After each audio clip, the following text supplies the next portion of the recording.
కామారెడ్డి జిల్లా రామారెడ్డి మండలం ఈసన్నపల్లి గ్రామంలో జహీరాబాద్ ఎంపీ సురేష్ షెట్కార్ కు మద్దతుగా ఉపాధి కూలీల వద్ద ఎన్నికల ప్రచారం నిర్వహించారు.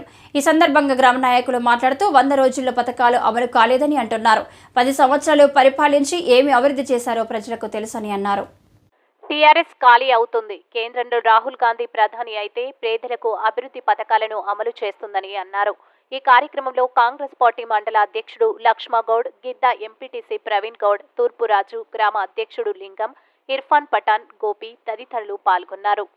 రుణమాఫీ ఇస్తారన్నాడు కాబట్టి ఖచ్చితంగా కాంగ్రెస్ ప్రభుత్వం చేస్తుంది. దానిపై మాకు నమ్మకం ఉందని వాళ్ళు ఖచ్చితంగా కాంగ్రెస్ ఓటేస్తామని హామీ ఇవ్వడం జరిగింది.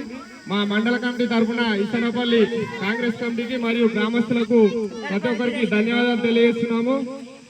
ఖచ్చితంగా మే 11న జరిగే ఎలక్షన్ లో కాంగ్రెస్ పార్టీకి ఓటేసి ఈసన్నపల్లిలో భారీ మెజార్టీ తెచ్చి మన ఎంపీ గారు సురేష్ షెట్కార్ ని గెలిపించి మనం అభివృద్ధికి ఎల్లారెడ్డి ఎమ్మెల్యే గారి ద్వారా అభివృద్ధి చేసుకోవాలంటే ఖచ్చితంగా మనం కాంగ్రెస్ కే ఓటేయాలి. కాబట్టి మీరందరూ ఖచ్చితంగా కాంగ్రెస్ ఓటేసి మన మూలబడ్డ ఎల్లారెడ్డి మనం ఎంపీ షెట్కార్ చేతి పైన ఓటేసి మన సురేష్ షెట్కార్లను పార్లమెంట్కి పంపిస్తే మనకు మంచి మద్దతు ఉంటుంది.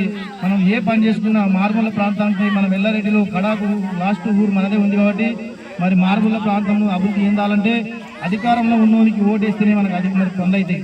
మరి ప్రతిపక్ష వచ్చి మరి ఎన్నో చెప్తారు. మరి ఎంపీగా బీబీ పటేల్ పనిచేసినప్పుడు మనకు 10 సంవత్సరాలు ప్రవీణ్ అన్న అందరూ ఎంబడి చూసాం.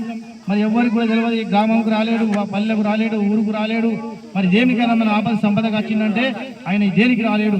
మరి సురేష్ షెట్కార్ అనే వ్యక్తి మన నారాయణఖేడ్ ఊరుగా దగ్గర కాబట్టి మన పక్క ఊరు కాబట్టి మనకి ఆపదకి సంపదకి ఉంటాడు. మరి అందరము చేతి గుర్తుపైన ఓటేసి మరి రాహుల్ గాంధీని ప్రధానమంత్రి చేసుకుంటే మరి అన్ని మరి రేవంత్ రెడ్డి చెప్తుండు దేవుని సాక్షి ప్రమాణం చేసి 2 లక్షల రుణమాఫీ చేస్తుంటే మరి కేసీఆర్ ఏమంటుండంటే దేవుని మీద ప్రమాణం చేస్తాను రుణమాఫీ చేశాడు. మరి కేసీఆర్ 10 ఏళ్ళు పరిపాలన చేసినప్పుడు చేతగాలేదు చేస్తానని మాట ఇచ్చినప్పుడు చేయనివాడేమో ఇలా మళ్ళీ ఉల్టా పల్టా మాట్లాడుతున్నాడు. మరి అందరూ అందుకని టీఆర్ఎస్ పార్టీ కాలేందుకు అవుతుందంటే హామీలన్నీ అమలు కాలేవు. దళితుల్ని ముఖ్యమంత్రి చేస్తాడు, చేసిండా? దళితులకు 3 ఎకరాల భూమి ఇస్తానని ఇచ్చిండా? బీసీ బంధు అన్నాడు, దళిత బంధు అన్నాడు, ఎన్నో పథకాలు చెప్పిండు, అవన్నీ అయిపోయినాయి. డబుల్ బెడ్రూమ్ అన్నాడు, మన ఎల్లారెడ్డి వాళ్ళకి నచ్చిందా? ఇలా మన ఈసన్నపల్లి గ్రామంలో నిలదీసి అడుగుతున్నారు అందరు మాకు ఇల్లు కావాలని. మరి ఇలా కాంగ్రెస్ ఇందిరమ్మ రాజ్యం వచ్చినప్పుడు 1992